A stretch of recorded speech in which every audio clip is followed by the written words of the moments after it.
So we'll go ahead with questions of the topic that we have covered so far. तो हमने अब तक जितने भी टॉपिक्स देखे ग्रेविटेशन में, पहले उसके questions we will solve. Example 5.1. What would be the average duration of year if the distance between the sun and the earth becomes thrice the present distance, twice the present distance? मतलब अर्थ और सन में जो भी distance है presently, जिसको तुम bye the way one astronomical unit बोलते हो, अगर इसको मैंने 3 टाइम्स कर दिया, कितना कर दिया? 3 टाइम्स. तो एवरेज ड्यूरेशन ऑफ ईयर कितना होगा? और अगर ट्वाइस कर दिया तो कितना होगा? तो आपको पहले तो ये पता होना चाहिए what is the present duration of year.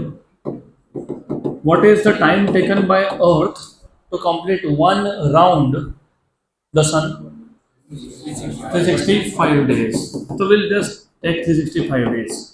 365 days. 365 दिन लगते हैं ना. इसके लिए तो आप हर 365 दिन में हैप्पी बर्थडे करते हो.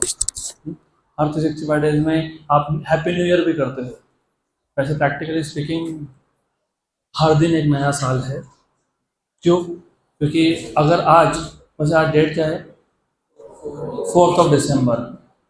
आज से पूरे 365 दिन के बाद, मतलब अगले 4 दिसंबर पे अर्थ वापस से उसी जगह पे आएगा जहाँ पे वो आज है.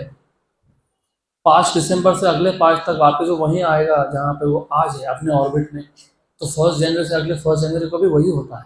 The earth is back to its same position as it was 365 days earlier. तो वैसे लॉजिकली स्पीकिंग ये न्यू ईयर का कोई सेंस नहीं बनता. एनीवेज ठीक है. तो time period of revolution of earth around sun कितना है? 365 डेज. अब एक काम करो, जो प्रेजेंट करंट डिस्टेंस है उसको आर मान लो. Current distance between earth and sun is R. और आपको क्वेश्चन में ऐसा बोला है कि अगर हमने इस डिस्टेंस को 3 कर दिया, 3 टाइम्स, क्या कर दिया? 3 टाइम्स, 3 आर. या फिर इस डिस्टेंस को मैं 2 आर कर लेता हूँ. पहले केस में 3 आर, दूसरे केस में 2 आर. तो what will be the new time period? तो इस केस में you are suppose to find what will be the time period T1, new time period, and what will be the new time period T2. तो T1 और T2 find करना है. Very simple. Question समझा क्या? Question समझ में आया? Question इतना है कि तुम अर्थ और सन के डिस्टेंस को चेंज कर रहे हो, 3 टाइम्स कर रहे हो. नया टाइम पीरियड बताओ कितने दिन में एक राउंड कंप्लीट होगा. ट्वाइस कर रहे हो तो कितने दिन में कंप्लीट होगा? तो फॉर्मूला क्या यूज करोगे?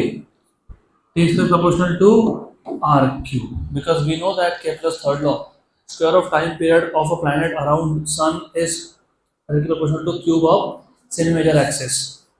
यहाँ पे सेमी मेजर एक्सिस को मैंने R से नोट किया है. तो T square is proportional to R cube, मतलब T is proportional to R raise to 3/2.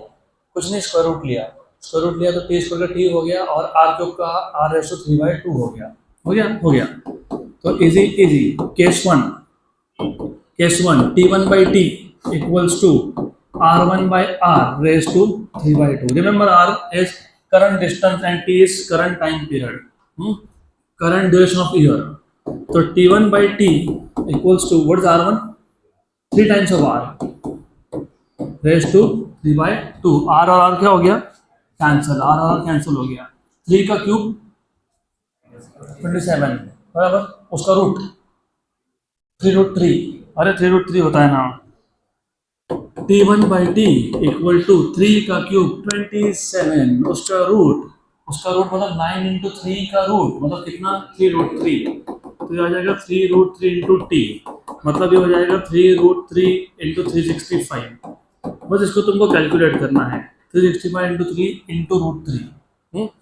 तो ये कैलकुलेशन तुम करोगे. वैसे मैं डायरेक्ट बता सकता हूँ, मैं आपको अप्रोक्सीमेट बता देता हूँ, रफली 365 का 15 भूल जाओ. 350 इंटू 3 1050, 1050 बराबर. जो 15 तुमने काउंट नहीं किया, 3 बार काउंट नहीं किया, 45 ऐड करो, 1095 और √3 की वैल्यू होती है 1.732. तो 1090 को मैं 1100 मान लेता हूँ. 1100 को मैं 1.7 से मल्टीप्लाई करता हूँ तो 1800 के आसपास आएगा. तो इट विल बी 1800 समथिंग. तो 1800 दिन के आसपास नया टाइम पीरियड होगा. तो एग्जैक्ट फाइंड कर लेते हैं. तो यू हैव 3 इंटू √3 इंटू, एक काम करता हूँ, 3 का रूट इंटू 3 इंटू 365 कितना आया 1896.59, तो 1896.59 डेज। तो अगर प्रेजेंट डिस्टेंस जितना है उसका 3 टाइम्स कर दिया तो अर्थ को सन के अराउंड एक राउंड कंप्लीट करने में 1896.59 डे लगने वाले हैं। मतलब सेविंग ही सेविंग है। क्यों? क्योंकि 3 साल में एक बार बर्थडे सेलिब्रेट करोगे, फिर हर 17, 18, 1900 दिन में एक बार। गुड। तो बचेगा ना, पार्टी वार्टी से पैसे बच जाएंगे तुम्हारे। तो ये केस 1 हो गया। Case 2, T2/T is R2/R raised to 3/2। Same same formula, जैसे T1/T वैसे T2/T। तो T2/T R2, what is R2? 2R upon R raise to कितना 3/2। R और R कैंसल, 2 का क्यूब 8, 8 का रूट तो √2 कितना 2√2। तो you have T2 equals to 2√2 times of T। ये 2√2 बन गया और ये T को वहां शिफ्ट कर दिया, और ये T होता है कितना होता है 365। 365 इंटू 2 कितना होता है 730। 730 इंटू 1.414 मतलब इंटू 1.5 रफली 700 इंटू 1.5 इज 1050। तो 1050 डेज के आसपास आएगा ये, एग्जैक्ट कर लेते हैं। वैसे 1050 के आसपास ही आएगा वो। तो वैसे 2 का रूट 1.414 होता है, तो देखो 2 का रूट 1.414 इंटू 2 इंटू 365 1032.37। तो 1032.37 डेज हो गया। क्वेश्चन खत्म। चलो नेक्स्ट क्वेश्चन, एग्जाम्पल 5.2। ये तो सिंपल है। The gravitational force between two bodies is 1 Newton.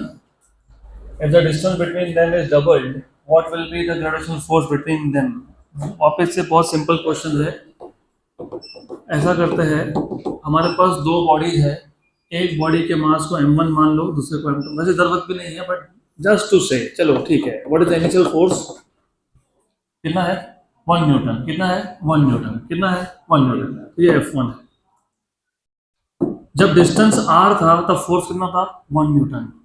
अब इन्होंने क्या बोला, अगर मैं डिस्टेंस को डबल कर देता हूँ, तो मैं अगर डिस्टेंस को डबल कर देता हूँ तो what will be the new force? What will be the new force मतलब F2 पूछा है, right. And as you know that the gravitational force depends inversely, याद है क्या? बताओ, inversely to the square of distance. यहाँ पे मासेस के बारे में आपको कुछ नहीं बोला, मतलब वही दो मास थे, पहले r डिस्टेंस पे थे, फोर्स 1 न्यूटन था, अभी उसी दो मास का डिस्टेंस क्या कर दिया डबल। सिर्फ डिस्टेंस डबल हुआ, मासेस चेंज नहीं हुए, इसलिए मैंने यहाँ पे m1 इंटू m2 नहीं लिखा क्योंकि वो कांस्टेंट है, सिर्फ चेंज क्या हो रहा है डिस्टेंस। तो you have F2/F1 equal to R1/R2 का स्क्वायर। R1/R2 का स्क्वायर। F2/F1, F1 की वैल्यू कितनी है 1 न्यूटन। R1 कितना है R, और R2 कितना है 2R, इसका स्क्वायर। R और R कैंसल, तो ये क्या हो गया 1/4। तो you have F2 equals to 1/4। 1/4 मतलब कितना होता है 0.25। तो 1/4 मतलब 0.25 न्यूटन। हो गया क्वेश्चन खत्म। नेक्स्ट क्वेश्चन, अगला क्वेश्चन एग्जाम्पल 5.3। अच्छा क्वेश्चन है, और इस टाइप के क्वेश्चन जेई नीट में आ सकते हैं। मैं आपको ट्रिक बना के देने वाला हूँ, तो सबका ध्यान यहाँ पे। 3 particles A B and C each having mass m। अभी यहाँ बता दिया ईच हैविंग मास m। कभी कभी बोलते हैं आइडेंटिकल पार्टिकल्स। आइडेंटिकल पार्टिकल मतलब मास सेम ही होता है, तो सबका मास सेम है। Are kept along a straight line with A B equal to B C equal to l।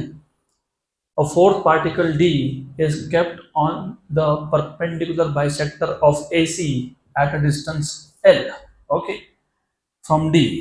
Determine the gravitational force on D. तो पहले क्वेश्चन समझ लो, वापस क्वेश्चन एक बार रीड कर लेता हूँ। 3 particles A, B and C each having mass m are kept along a straight line. ये ऐसा है, एक स्ट्रेट लाइन है, यहाँ पे ए है, यहाँ पे सी है और यहाँ पे बी है, और ए बी और बी सी इसकी वैल्यू एल है, ऐसा क्वेश्चन में बोला है। तो ये एल और ये एल। अब इन तीनों पॉइंट्स पे हमारे पास सेम मास है, जितना मास ए पे है उतना ही मास बी पे है, उतना ही मास सी पे भी है, ऐसा बोला है उन्होंने। आगे इसके आगे उन्होंने क्या बोला है, another particle, fourth particle D is kept on the perpendicular bisector of A C at a distance L. तो ए सी का परपेंडिकुलर बाइसेक्टर आपको पता होना चाहिए। परपेंडिकुलर बाइसेक्टर लाइन को दो इक्वल पार्ट्स में बाइसेक्ट करता है, तो ये परपेंडिकुलर बाइसेक्टर आपका ऐसा है। गुड। और उन्होंने ये बोला है कि जो परपेंडिकुलर बाइसेक्टर है उसका खुद का लेंथ भी एल है, तो ये एल था, तो ये भी कितना है, ऐसा क्वेश्चन में बोला है। गुड। तो यहाँ यहाँ पे एक पॉइंट है डी, जहाँ पे तुमने वापस एक मास रख दिया विच इज स्मॉल एम, तो सारे के सारे मासेस आइडेंटिकल है। रिमेंबर, ये जो डी पॉइंट है, डी पॉइंट, इस डी पॉइंट पे भी सेम मास है, सेम आइडेंटिकल मास है। Good. Determine the gravitational force on D. तो डी पे कितना ग्रेविटेशनल फोर्स ऐसा पूछा है। पहले तो आपको ये डिसाइड करना पड़ेगा कि डी पे कौन कौन फोर्स लगा रहा है और डायरेक्शन क्या है फोर्स का। तो डी पे कौन कौन फोर्स लगा रहा है, ए बी और सी। तो remember, you are suppose to find total force acting on D, total force. Good. मैं डायरेक्ट सॉल्यूशन स्टार्ट करूंगा, तो आपको पहले ये पता होना चाहिए फोर्स ऑन डी। अगर आपको कल जो मैंने आपको सुपर पोजिशन प्रिंसिपल पढ़ाया था वो याद होगा, तो मैंने आपको बताया था कि अगर मेरे पास एक कलेक्शन ऑफ मासेस हो, उसमें से किसी भी एक पे अगर फोर्स कैलकुलेट करना हो तो उस पे बाकी सारे के सारे मासेस फोर्स लगाते हैं। Force on one is force on one due to two, plus force on one due to three, plus force on one due to four. यहाँ पे फोर्स किस पे कैलकुलेट कर रहे हो तुम, डी पे। तो डी को कौन कौन अट्रैक्ट करेगा, ए बी और सी। तो टोटल फोर्स, और वेक्टर फॉर्म में लिखना, ये भी बताया था तुमको मैंने, always write in vector form. तो force on D due to A plus force on D due to B plus force on D due to C, plus force on D due to D लिखेंगे क्या, नहीं, क्योंकि खुद object खुद पे force लगाता है क्या, नहीं। ये इंपॉर्टेंट था। नंबर 2, 2 दिन पहले जब ये चैप्टर स्टार्ट हुआ था तब मैंने आपको वेक्टर फॉर्म बताया था ग्रेविटेशनल फोर्स का, मतलब उसमें डायरेक्शन बताया था मैंने आपको। If you remember, force on one due to two, पहले ऑब्जेक्ट पे जब दूसरा ऑब्जेक्ट फोर्स लगाता है तो डायरेक्शन क्या होता है, अपोजिट नहीं, 1 से 2 के 2 से मैंने बताओ, 1 से 2, जिस पे फोर्स एक्ट हो रहा है वहां से जो फोर्स लगा रहा है वहां तक, बराबर। अब जब तुम लिखते हो force on D due to A, तो what will be direction of force, D to A. तो remember this is important, very very important. तो ये आ गया force on D due to A, तो ये डायरेक्शन आ गया force on D due to A. Direction यहाँ पे इंपॉर्टेंट है। Similarly force on D due to B, force on D due to B, ये होगा direction force on D due to B का, from D to B. What will be direction of force on D due to C, D to C. तो ये आ जाएगा आपका force on D due to C का direction. पक्का पक्का, good. अब आपको ये पता होना चाहिए ये डिस्टेंस सेम है, ये डिस्टेंस भी सेम है, तो ये जो एंगल है ना, ये एंगल 45 बनता है। कितना बनता है, 45। पक्का ना, श्योर 45 बनता है, वेरी गुड। फिर अभी एक काम ऐसा करेंगे, what we will do is just draw some line here, ऐसे ही मेरी मर्जी ड्रॉ कर लिया। ये 45, तो ये कितना, 45, वेरी गुड, सही है। तो ये जो force on D due to C था उसका एक कंपोनेंट यहाँ जाएगा और एक कंपोनेंट यहाँ आएगा, हाँ कि ना। ये कौन सा कंपोनेंट, कॉस। तो force on D due to C का कॉस 45। वैसे इस केस में फर्क नहीं पड़ता क्योंकि कॉस 45 और साइन 45 की वैल्यू सेम है। तो मगर तुम गलती से मिस्टेक कर देते, गाने वाला नहीं, गलती से मिस्टेक मतलब मिस्टेक कर देते, तो इस केस में फर्क नहीं पड़ता क्योंकि दोनों कंपोनेंट सेम बनने वाले हैं। तो force on D due to C का कौन सा कंपोनेंट होगा, साइन 45, ये साइन 45 है। कभी कभी होता है घाई घाई में उल्टा लिख देते हैं, इस केस में तुम बच जाओगे क्योंकि साइन 45 कॉस 45 सेम होता है। सिमिलरली इसका भी कंपोनेंट होगा, ये होगा force on D due to A का कॉस और ये होगा साइन। तो this is force on D due to A cos 45, क्योंकि ये एंगल कितना है 45, तो ये भी कितना है 45, और एंगल को लग के एडजेसेंट कॉस होता है। और ये कौन हो गया force on D due to A का कौन सा कंपोनेंट साइन 45। तो remember this is sine 45 component. तो ये साइन 45 कंपोनेंट है। पक्का पक्का श्योर श्योर 100%। क्लियर है ना एकदम। अब एक काम करते हैं, इस डिस्टेंस को what is this distance by the वे, अगर ये L है ये L है तो ये हाइपोटेन्यूज है, हाँ कि ना। तो कितना आएगा √2L, कितना आएगा √2L, क्योंकि L² + L² का रूट, तो √2L। और ये डिस्टेंस भी क्या आएगा √2L। तो ठीक है √2L, ये √2L डिस्टेंस है। नाउ यू शुड नो, वो तो आपको पता ही है वैसे, फोर्स ग्रेविटेशनल फोर्स किस पर डिपेंड करता है, product of masses and distance. Force on D due to A और force on D due to C, masses same है क्या, m1 m2 मतलब m², m1 m2 मतलब m²। ये डिस्टेंस कितना है √2L, और डिस्टेंस कितना है √2L। इसका मतलब ये हो गया कि मैग्नीट्यूड वाइज दोनों फोर्सेस क्या है सेम है, और दोनों फोर्सेस पता है क्या है G m1 m2, m1 कौन m, m2 कौन n, अपॉन डिस्टेंस कितना है √2L का स्क्वायर।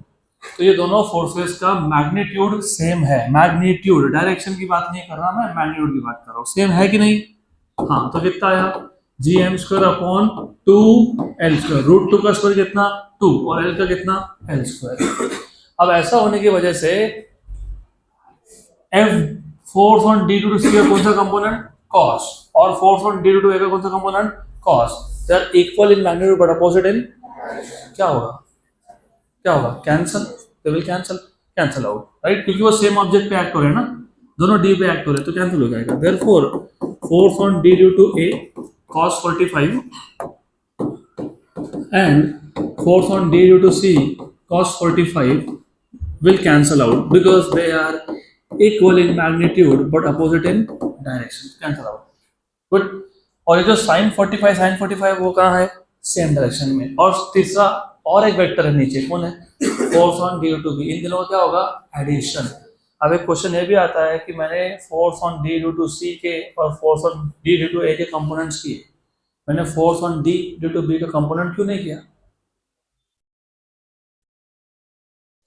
मैंने आपको ये 4 बार ऑलरेडी बताया, this is the 5th time vectors में बताया था मैंने। जब कोई वेक्टर अलोंग एक्स एक्सिस हो या अलोंग वाई एक्सिस हो या अलोंग जेड एक्सिस हो तो उसका होता ही एक कंपोनेंट है। अगर एक वेक्टर अलोंग एक्स एक्सिस है तो उसका एक ही कंपोनेंट है एक्स, वाई जेड कंपोनेंट नहीं है उसका। और अगर अलोंग वाई एक्सिस हो तो उसका भी एक ही कंपोनेंट है वाई, एक्स और जेड है क्या। तो ये force on D due to B ये वर्टिकली डाउनवर्ड्स और वाई डायरेक्शन में है क्या, हाँ, तो इसका एक ही कंपोनेंट है। लेकिन force on D due to C and force on D due to A ये क्वाड्रेंट्स में थे, 3rd quadrant and 4th quadrant. तो जब दो वेक्टर्स दो क्वाड्रेंट में होंगे कितने कितने कंपोनेंट्स, 2 तो याद रखना जो है ही along only negative Y axis उसका एक ही कंपोनेंट होता है, दूसरा कंपोनेंट नहीं होता है उसके पास। तो टोटल फोर्स फाइंड करना है, therefore total force on D is, अब देखो ऐसा है, अब तुम डायरेक्टली बिना वेक्टर के लिख सकते हो। अभी क्या लिखोगे, what is force on D, total force on D due to B plus नीचे और कौन सा 2 कंपोनेंट्स है, force on D due to C कौन सा कंपोनेंट साइन 45, और कौन force on D due to A sine 45। Direct addition क्यों किया, क्योंकि अभी हमको पक्का पता है कि तीनों के तीनों वेक्टर्स का डायरेक्शन क्या है सेम है। जब तक तुमको डायरेक्शन पता नहीं थे तब तक तुमने वेक्टर फॉर्म लिखा, जैसे ही तुमको डायरेक्शन पता लग गया कि तीनों का डायरेक्शन सेम है तो तुमने डायरेक्ट तीनों को ऐड कर दिया, बिकॉज अगर वेक्टर सेम डायरेक्शन में हो तो उनका एडिशन होता है रिजल्टेंट। ओके, तो यहाँ तक तो क्लियर होना चाहिए, this is what you should know. तो hopefully this is all clear, ऐसा एक्सपेक्टेड है कि तुमको समझा ही। अब let us move Well, just find out what is force on D due to B. कैसे फाइंड करोगे? How do you find out force on D due to B? What is force? G, M1, M2. D पे कितना मास? M. B पे कितना मास? M. Distance कितना? L. तो L का square. This is force on D due to B. तो ये तो पता होना चाहिए. Good. तो अभी एक काम करता हूँ, मैं डायरेक्ट सब्स्टिट्यूट कर देता हूँ. देखो ऐसा है, फोर्स ऑन डी निकाल रहे हो तो पहला क्या आएगा? Force on D due to B वो कितना आया? G M square by L square plus two times of, two times क्यों? क्योंकि मैंने अभी लिखा force on D due to A और force on D due to C का मैग्नीट्यूड क्या है? सेम. तो ये दोनों क्या है? सेम. तो क्या लिखूंगा मैं? Two times of force on D due to C sine 45, है ना? F D C sine 45 plus F D C sine 45, तो दो बार आ गया, दो बार आ गया. गुड. तो F D equals to G M square by L square plus two. What is F D C by the way? क्या था एफ डी सी? जी, हाँ जी क्या? M square by L square. और साइन 45 कितना होता है? अरे साइन 45 कौन लिखेगा? हाँ मुझे पता है 2l स्क्वायर है, वो कैंसिल करने वाला हूँ मैं. साइन 45 कौन लिखेगा? 1 बाय रूट 2. तो ये हो गया कैंसिल और कैंसिल. तो I was about to cancel it. ये हो गया कैंसिल. क्या कॉमन निकलेगा? G M square by L square 1 plus 1 by root 2. ये हो गया आपका फाइनल आंसर. तो इस टाइप के क्वेश्चन सीईटी जेईई नीट में आते रहते हैं और ऐसे क्वेश्चन इलेक्ट्रोस्टैटिक्स में भी आते रहते हैं. सिर्फ मास के जगह पे चार्जेस और चार्ज के जगह पे मासेस. तो सेम टाइप के क्वेश्चन आते हैं. अभी सेम टाइप के क्वेश्चन को सॉल्व कैसे करना, इतने सारे स्टेप्स है. तो ठीक है हम लोग स्टेट बोर्ड का सॉल्व कर रहे थे तो उनको स्टेप बाय स्टेप बताया मैंने. लेकिन ये जो क्वेश्चन है, you can answer this question in less than 30 seconds. पहले ट्रिक समझ लो, तो वो ट्रिक्स अप्लाई कैसे करने वो भी समझ लेना. तो आइडियली स्पीकिंग ये सारा का सारा आपके दिमाग में हो रहा है, पेपर पे कुछ नहीं लिख रहे हो तुम, याद रखो. You are not doing anything, not writing down anything. अब ऐसा है, क्वेश्चन के अकॉर्डिंग यहाँ पे था एक मास ए, यहाँ पे था दूसरा मास सेंटर पे बी और यहाँ पे था तीसरा मास सी. ये एल है, ये एल है और उन्होंने क्वेश्चन में ऐसा बोला है कि ये भी एल है. गुड. जब ऐसा हो तो of course you need to remember जो चौथा मास है, चौथा मास वो तुम परपेंडिकुलर बाइसेक्टर पर रखने वाले हो at the same distance. At the same distance मतलब ये डिस्टेंस भी आपका एल था. तो रिमेंबर जब ऐसा हो, अब मैं आपको बता रहा हूँ उससे थोड़ा टाइम लग रहा है बट अदरवाइज डायरेक्ट हो जाता है आंसर. तो ये डी है. तो रिमेंबर सबसे पहले this is force on D due to B and this is force on D due to C, this is force on D due to A. बराबर. अब क्योंकि ये सिचुएशन ऐसा था एल एल एल, तो ये एंगल कितना बना? 45. ये भी कितना बना? 45. बराबर. देन यहाँ पे डी पे force on D due to A और डी ड्यू टू सी, इसके दो कंपोनेंट होंगे. ये भी 45 होगा तो ये हो जाएगा force on D due to C का cos 45 और ये हो जाएगा force on D due to A का cos 45. और रिमेंबर ये वाले जो कंपोनेंट्स है ये वैसे भी कैंसिल होने वाले हैं. क्यों कैंसिल होने वाले हैं? क्योंकि रिमेंबर ग्रेविटेशनल फोर्स डिपेंड करता है प्रोडक्ट ऑफ मासेस पे. तो एफ डी और एफ डी सी के लिए प्रोडक्ट ऑफ मास तो एम स्क्वायर ही था, डिस्टेंस भी सेम था. तो डिस्टेंस सेम, मासेस सेम, तो फोर्स की value same, magnitude same. Magnitude force का सेम है, सिर्फ फोर्स का डायरेक्शन अलग है. फोर्स और डी ड्यू टू सी यहाँ पे है और डी ड्यू टू ए यहाँ पे, डायरेक्शन से अलग है. तो ये दोनों कैंसिल हो ही गए. तो कॉस कंपोनेंट तो कैंसिल हो गया. और 45 होने की वजह से मैंने तुमको बताया कि कॉस लिखो साइन लिखो कोई फर्क नहीं पड़ता. कॉस कॉस कैंसिल हो गया लेकिन साइन साइन कंपोनेंट नीचे है कि नहीं?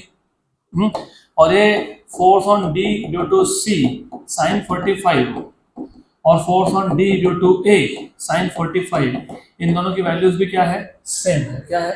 सेम. ऐसा तुम्हारे दिमाग में हो रहा है, ये हम लोग सिर्फ मैं ड्रॉ कर रहा हूँ तुमको समझाने के लिए. तो you have to understand one force is there, other is there and one is downwards. तो ये जो ऐसे दो फोर्सेस है इसके ये वाले कंपोनेंट कैंसिल हो गए कॉस कॉस, और दो कंपोनेंट्स नीचे है साइन साइन, और वो भी एफ डी सी की वैल्यू सेम है. तो नीचे 2FDA साइन 45 2, क्योंकि वो दोनों वैल्यूज सेम थी. और नीचे और एक फोर्स है, कौन सा? FDB. तो जो टोटल फोर्स है, टोटल फोर्स ये भी सब inside your brain. No pen paper required. It is 2FDC या FDA sine 45 plus FDB. Now this FDC is G mass 1 mass 2. Upon distance का स्क्वायर। डिस्टेंस कितना था, √2l। कितना था, √2l। तो √2l का स्क्वायर कितना हो गया, 2l स्क्वायर। और ये कितना है, 1/√2। ये कितना होगा, G M square upon distance कितना है एल स्क्वायर। ये 2 और 2 कैंसिल हो गया, G M square by L square common आ गया, तो 1/√2 + 1। चलो, ऐसे ओरली ओरली क्वेश्चन सॉल्व करने पड़ते हैं। You are not suppose to do all this. ठीक है, स्टेट बोर्ड का था तो स्टेप्स ऑफ मार्क्स है, जेई नीट में अगर डायरेक्ट कर लेना।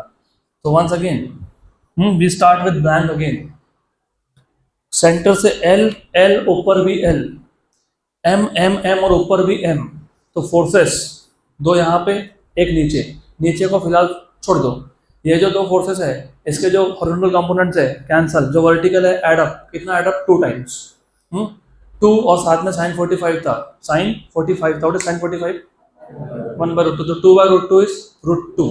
कितना है, √2। और √2 साइड में रखो। अब फोर्स की बात करो, फोर्स क्या था, G M square by 2l square. और √2 बाहर था, √2 बाहर था, तो √2 G M square by 2l square. √2/2 कितना, 1/√2। तो ये जो दो फोर्सेस के वर्टिकल कंपोनेंट से मिला के क्या आ गए, G M square upon √2l square.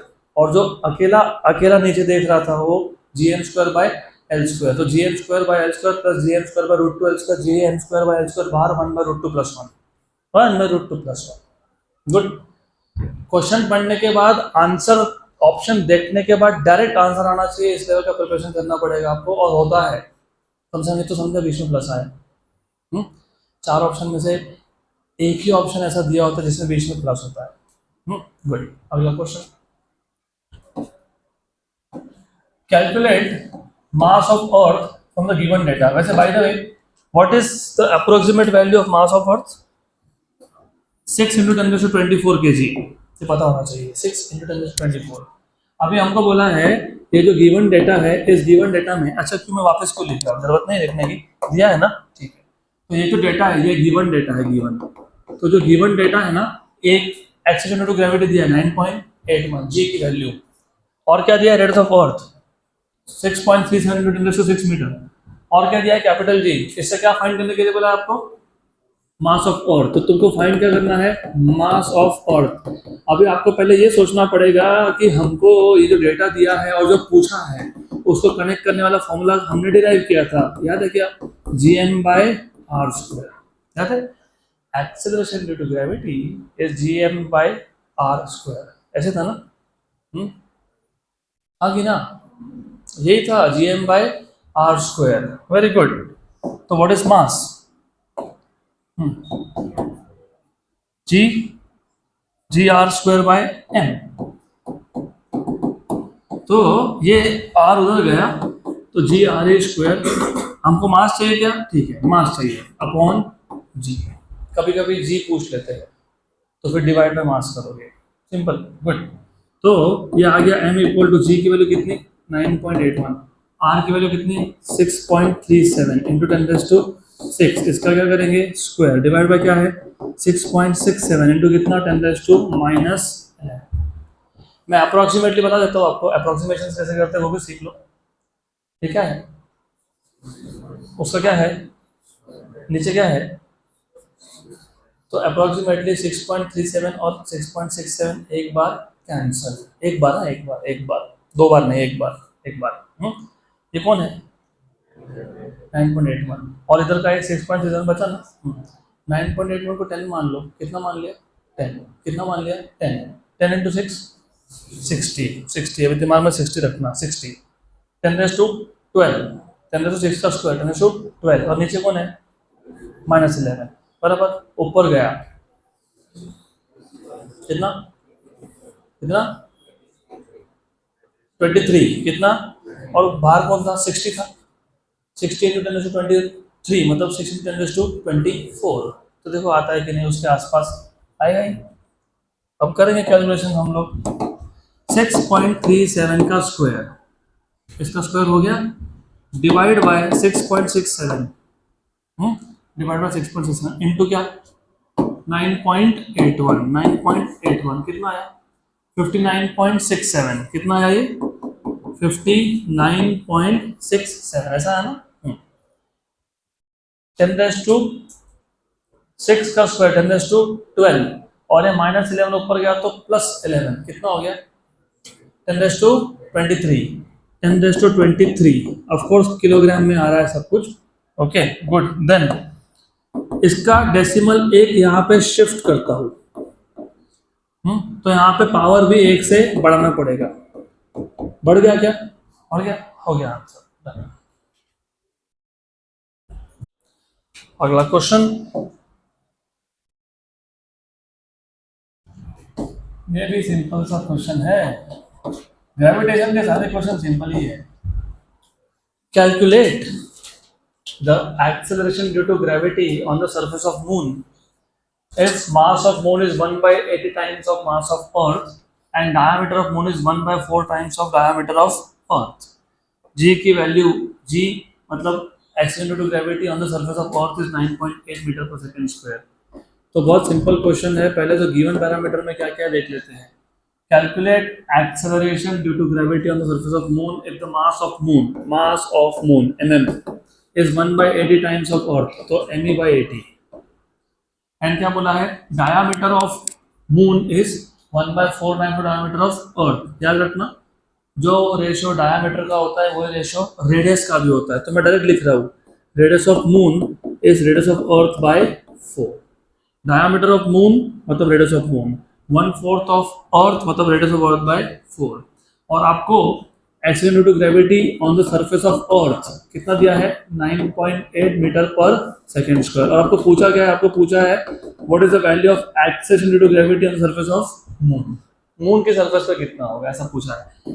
तो डेफिनेटली क्योंकि आपको पूछा है एक्सेलरेशन ड्यू टू ग्रेविटी, तो आपको ये फॉर्मूला याद है, ऐसा एक्सपेक्टेशन होता है, gm/r²। इसमें कैपिटल जी कांस्टेंट है, m इस मास ऑफ अर्थ, अगर अर्थ पे कैलकुलेट कर रहे हो तो, मून पे कर रहे हो तो mass of moon, R is radius of earth, again अगर अर्थ पे कर रहे हो कैलकुलेट तो, नहीं तो फिर मून का, मतलब ये दोनों वेरिएबल्स है, वो दोनों वेरिएबल्स है।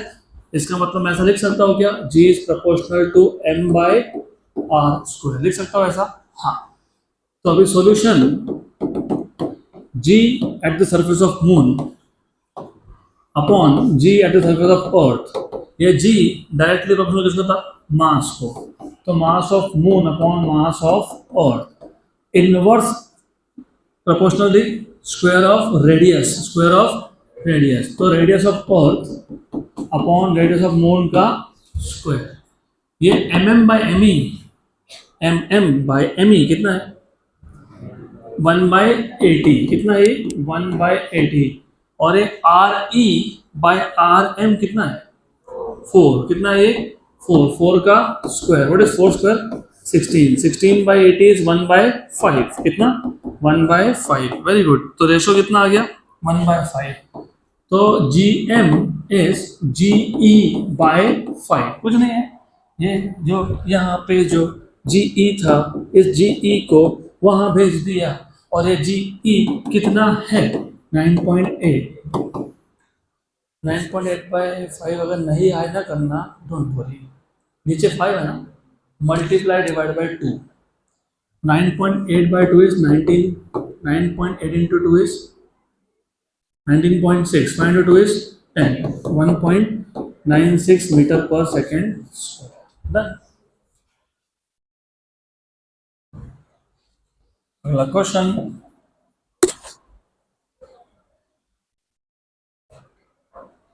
उसी टाइप का क्वेश्चन है, example 5.6, find the acceleration due to gravity on a planet that is 10 times as massive as Earth and with radius 20 times of radius of Earth.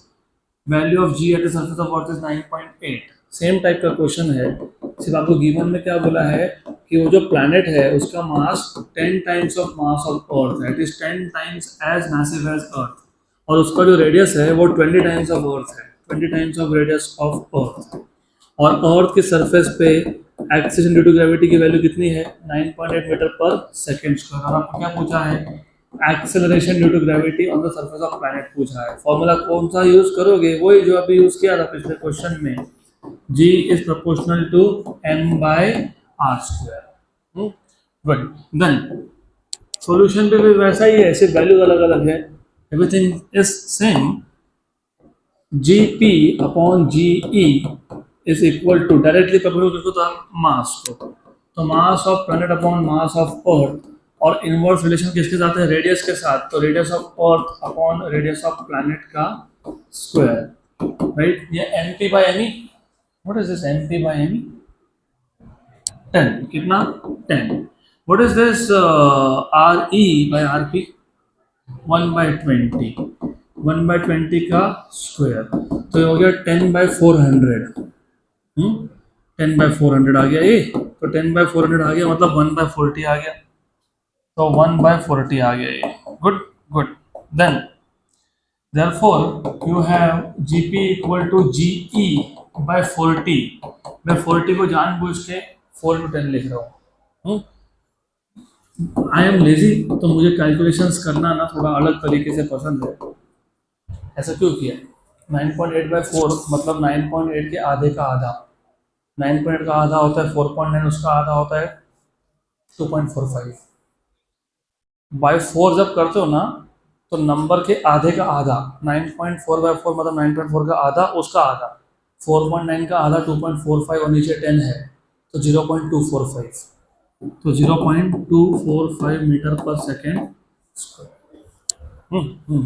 अरे नीचे 10 है तो डेसिमल शिफ्ट होगा ना, 2.45 था ना ऊपर, 9.8/4 कितना आया 2.45, नीचे कितना है 10, तो 2.45/10 कितना होता है 0.245। Next question, this is a very good question. अभी इसमें ना ये क्वेश्चन सीटी लेवल तक आते हैं, थोड़ा सा क्वेश्चन पे अच्छे से ध्यान दो। एक वर्ड अगर चेंज किया तो क्वेश्चन का मतलब चेंज हो जाएगा। At what distance above the surface of earth, and do you remember distance above the surface of earth is called as height, हमने देखा था variation of g with altitude, तो at what distance above the surface of earth मतलब height पूछा है। The acceleration of due to gravity, action due to gravity decreases by 10% of its value at the surface. अब देखो मतलब कैसे change होता है, इन्होंने बोला है कितने हाइट पे जी की वैल्यू 10% से कम हो गया, डिक्रीजेस बाय 10% से कम हो गया, तो कितना बचा 90%, बराबर। अगर इस क्वेश्चन में मैंने ऐसा बोला होता डिक्रीजेस टू, क्या बोला होता मैंने, डिक्रीजेस टू 10%, डिक्रीजेस बाय 10% मतलब 90% रहना, और डिक्रीजेस टू 10% मतलब 10% रहना। तो सिर्फ ये वर्ड जो है ना बाय और टू, ये वर्ड पे तुम्हारा ध्यान नहीं हुआ तो आंसर गलत आएगा तुम्हारा, फॉर्मूला भी गलत यूज करोगे। कैसे, सिर्फ 10% कम हुआ है, अगर मैं बोल रहा हूँ डिक्रीजेस बाय 10% तो कितना कम हुआ है 10%, तो 90% बचा है, 90% बचा है तो हाइट कम होगा कि ज़्यादा होगा, वापस सोचो, सिर्फ 10% कम हुआ, सिर्फ 10% कम हुआ, डिक्रीजेस बाय 10%, तो कितना रिमेनिंग है, तो हाइट कम है कि बहुत ज़्यादा है, हाइट कम है, हाइट कम है तो जी H equal to ji 1 - 2h/r कि G H equal to G r अपॉन r plus h square, 1 - 2h/r।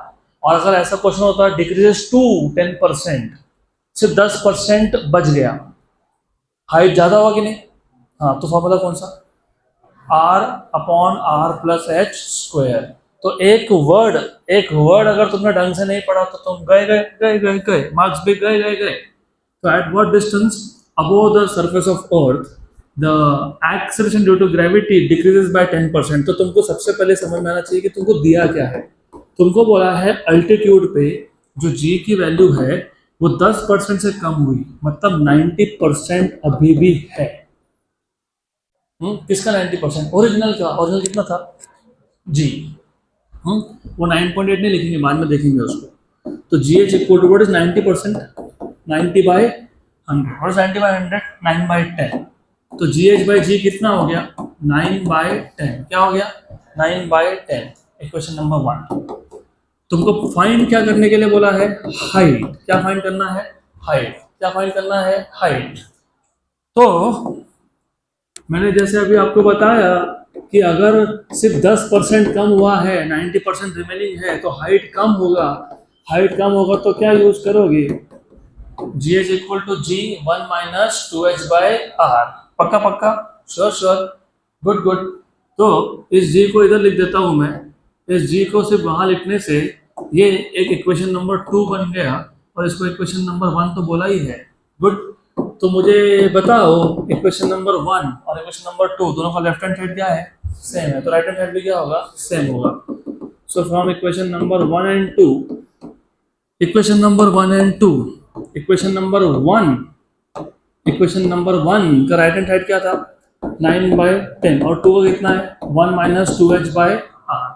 इसको यहाँ लाएंगे तो प्लस 2h बाय आर हो जाएगा। 2h by r equals to 1।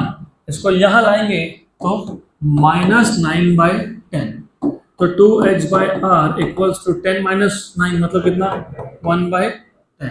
तो h इक्वल्स टू आर वहां गया क्या? हाँ। और ये 2 इंटू 10 हुआ क्या? 20। याद है क्या? याद है? 320। यही तो बाउंड्री था। तुमको तो मैंने बोला था ये बाउंड्री है। मतलब 320 से ज़्यादा रहा तो दूसरा फॉर्मूला यूज होता है, g into R upon R plus H का स्क्वायर, बराबर। तो हाइट कितना आ गया? 320 किलोमीटर। सबसे पहले इस क्वेश्चन का एक वेरिएशन आपको देता हूं मैं। अगर यहाँ पे डिक्रीजेस टू 10% होता, मतलब 10% रह गया, मतलब 90 नहीं लिखोगे, 10 लिखोगे, क्या लिखोगे? 10। तो जो 90/100 था वो 10/100 है, और जो 10/100 है 1/10 है, तो इधर क्या आएगा? 1/10। क्या आएगा? 1। यहाँ 1/10 आने से सिर्फ यहाँ पे चेंज होगा 1/10। ये उधर जाएगा 1/10, ये उधर जाएगा नहीं? अच्छा ठीक है, यहाँ वापस आते हैं, ये 1/10 होगा, बराबर। ये इधर आया 2h बाई आर, 1/10 वहाँ गया तो यहाँ क्या आएगा? 1/10। तो 1/10 कितना होता है? 9/10। कितना होता है? 9/10। तो रिमेम्बर, ये क्या आया तुम्हारा? 9/10। तो h क्या आएगा? h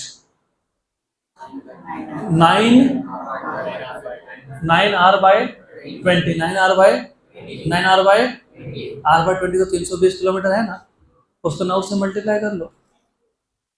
अरे r/20 को सिर्फ 9 से मल्टीप्लाई करोगे ना आप? हाँ कि ना?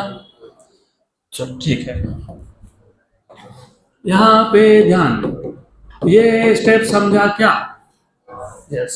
क्योंकि सिर्फ 10% रह गया, और तुमको पता है क्या ये क्या होता है? पता है क्या होता है? 1 माइनस 2h बाय आर। पहली गलती इधर कर दी तुमने, हाइट ज्यादा है तो ऐसा लिखोगे। सिर्फ 10% बचा, सिर्फ 10% बचा, तो हाइट ज्यादा था, तो वो फॉर्मूला यूज ही नहीं होगा, यूज होगा ये। पक्का पक्का, श्योर श्योर। अभी क्या करेंगे? क्या करेंगे? स्क्वायर रूट लेंगे, उसको सॉल्व करेंगे। तो इसको स्क्वायर रूट लेके सॉल्व करो, आंसर मिलेगा आपको, कोई इशू नहीं है, मिल जाएगा। तो you have to first check if the formulas are correct. और ये सेम क्वेश्चन अगर सॉल्व करना है तुमको सेम, तो ये तुम्हारे दिमाग में कैलकुलेशन कैसे होना चाहिए? 10% से कम हुआ, 10% से कम हुआ तो 9/10 बचा, क्योंकि 90% बचा। और 10% से कम हुआ मतलब हाइट कम था, तो सीधा ऐसा इसको इधर लाओ तो 2h बाय आर, और ये गया वहां पे, तो ये कितना हो गया? 1/10। तो h कितना हो गया? r/20। अगर जेई नीट जैसे एग्जाम में ये आता है क्वेश्चन, तो this should be your speed. Everything should be done inside your brain, nothing on pen and paper. अगला क्वेश्चन। अच्छा, पोटेंशियल एनर्जी का हमने अभी तक पढ़ा नहीं, हम लोग भी जंप करेंगे किस पे? Practice problem. At what distance below the surface of earth, earth के सरफेस से कितना नीचे, मतलब डेप्थ का क्वेश्चन है। The acceleration due to gravity decreases by 10%। 10% कम हुआ है तो कितना परसेंट बाकी है? 90। मतलब सेम टाइप का क्वेश्चन हो गया, सिर्फ यहाँ पे जीएस पे क्या लिखोगे? जीडी। क्या लिखोगे? जीडी। तो जीडी कितना है आपका? 90% of g, 90% of surface value. तो जीडी कितना हो गया? 90/100 जी। तो जीडी कितना हो गया? जीडी बाई जी कितना हो गया? 9/10। कितना हो गया? 9/10। पक्का पक्का। आगे बोला है, बस इतना ही बोला है, आपको पूछा है at what distance below the surface of earth the accident due to gravity decreases by 10% of its value at the surface, और आपको रेडियस की वैल्यू दी है, रेडियस ऑफ अर्थ की वैल्यू दी हुई है आपको 6400। सिंपल सा क्वेश्चन है, टू सिंपल। क्या फाइंड करना है तुमको? एट व्हाट डिस्टेंस, मतलब क्या फाइंड करना है? अरे क्या फाइंड करना है? डेप्थ फाइंड करना है। क्या फाइंड करना है? क्या फाइंड करना है? Depth. Depth, what was the formula for g d? G into 1 minus d by r. तो इसको ऐसा लिखूं क्या? G d by g equals to 1 minus d by r, equation number 2। तो फ्रॉम 1 एंड 2, इक्वेशन नंबर 1 और 2 का लेफ्ट हैंड साइड सेम है क्या? हाँ। तो राइट हैंड साइड सेम होगा क्या? हाँ। तो 9/10 इक्वल टू क्या आएगा? 1 माइनस डी बाय आर। तो कितना आया? कितना आया? कितना आया? मतलब कितना आया? 640, 6400 बाई 10, मतलब 640 किलोमीटर। तो देख लो 640 किलोमीटर ही होगा। यस और नो? यस। अब ठीक है, आंसर तो हमारा आ गया। आंसर लाना कोई बड़ी बात नहीं है, but I just want you to tell me orally without pen and paper. No one will write down a single word. मुझे बताओ, अगर ऐसा बोला होता डिक्रीजेस टू 10%, तो आंसर क्या आता? 10%, मतलब यहाँ पे क्या लिखोगे? 1/10। 1/10, यहाँ 1/10 आ गया, तो रिमेंबर यहाँ भी क्या आएगा? 1/10। 1/10 इज 9/10। 9/10, 9/10, और साथ में आर, तो 9r/10। उसमें से r/10 तुम्हारा कितना है? 640। 640 इंटू 9। वेट वेट वेट, बराबर है। कैलकुलेशन कैसे करते हो समझ लो। 640 इंटू 9 है ना, 640 के 10 को फिलहाल साइड में रखो, 64 इंटू 9 करो। वो कैसे करते हो? 640 में से 64 माइनस करो। 640 में से 64, पहले तो 640 में से 40 हटा दो, कितना बचा? 600। 600 कितना माइनस कर रहा था? 64। अभी और कितना माइनस करोगे? 24। 600 में से 24 गए तो 576, कितना? 576, और जो जीरो साइड में रखा था वापस लगा दो, 5760 किलोमीटर इनसाइड। पक्का? गुड। चलो अगला क्वेश्चन। Next question.